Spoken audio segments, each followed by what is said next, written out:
Bonjour à tous. Alors pour ceux qui me demandaient l'avancée des cultures sur le terrain, voilà, on va faire un petit tour d'horizon. Ici c'est le fumier que j'ai amené aujourd'hui et hier. Là c'était les tentatives de culture au sol que je vais abandonner parce que comme vous pouvez le voir, les sangliers passent à chaque fois et me massacrent tout. J'avais planté beaucoup de fleurs pour les abeilles là-dedans. Et puis tout a été retourné, donc il y a très peu de chances pour que ça pousse. Sauf s'il se met beaucoup à pleuvoir, mais bon, ça fait un petit moment qu'il pleut pas, donc à mon avis, ça risque d'être compliqué. Voilà les bacs, des fèves, des haricots, des salades, des petits pois. Tout ça, bien sûr, ça pousse sans arrosage. Alors ici, j'ai fait des tentatives de plantation de courgettes, mais bon, avec les froids qui vont arriver, ça va certainement mourir. Donc j'en referai d'autres. Ici, pas mal de salade, de la coriandre. Ici aussi, de la coriandre, du persil, des radis, des choses comme ça. Ça, c'est un bac qui a été planté juste au bon moment avant une bonne pluie. Et du coup, il s'est mis à particulièrement bien pousser. Ça, c'est un bac que j'ai démarré la semaine dernière. Alors, évidemment, il est rempli de fumier avec la terre ici et le paillage par-dessus pour protéger la terre. Et c'est ce qui fait que l'humidité du sol l'humidité est conservée. Et pourquoi des systèmes de carrés comme ça? Tout simplement pour éviter les problèmes avec les sangliers. Comme ça, je peux cultiver, les sangliers peuvent faire leur vie et tout le monde est content. Voilà un bac que je vais mettre en terre aujourd'hui, rempli de fumier avec 6 sacs de terre pour le démarrer. Puis pour ceux qui me demandaient si je fais encore du sport, voilà, chaque fois que je viens, je coupe un tronçon comme celui-là, avec cette scie. Et cet arbre-là, au départ, est parti de cette souche-là. Et il devait faire une quinzaine de mètres de haut, je pense. Peut-être un petit peu plus. Il était plus grand que celui-ci. C'était un arbre assez costaud. Et voilà, aujourd'hui, il ne reste plus que ça.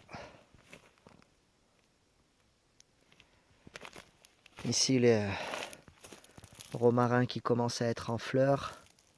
Alors, il y a très peu de fleurs parce que le terrain est situé au nord. Donc, une très mauvaise situation pour la culture. Mais elle peut avoir aussi ses avantages.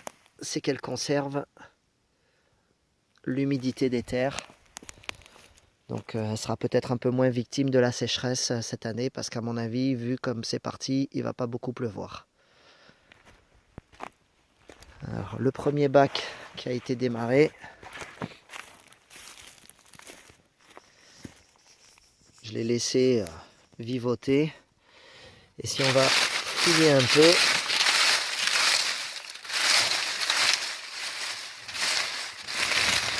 sous les feuilles, qu'est-ce qu'on trouve? Hop. Des tas et des tas de vers de terre.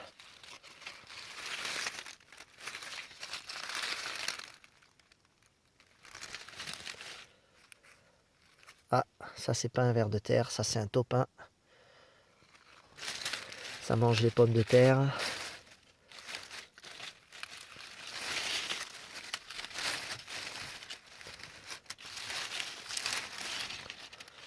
Hop.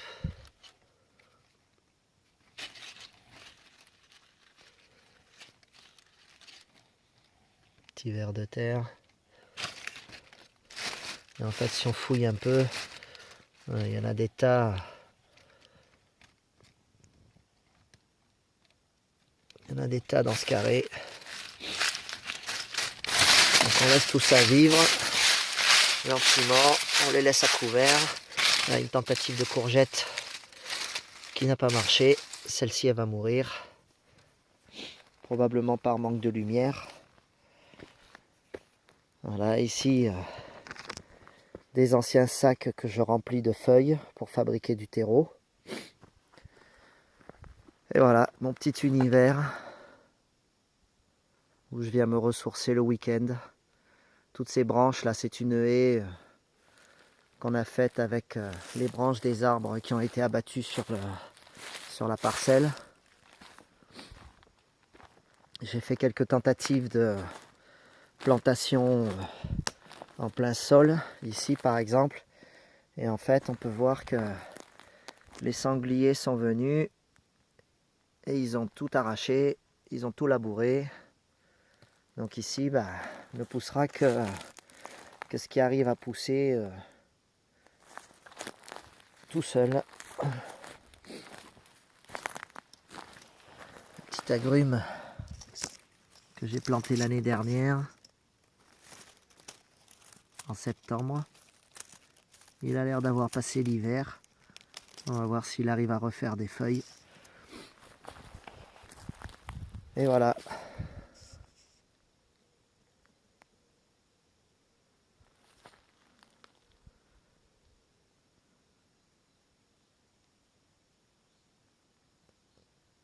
Pas un bruit à part les oiseaux.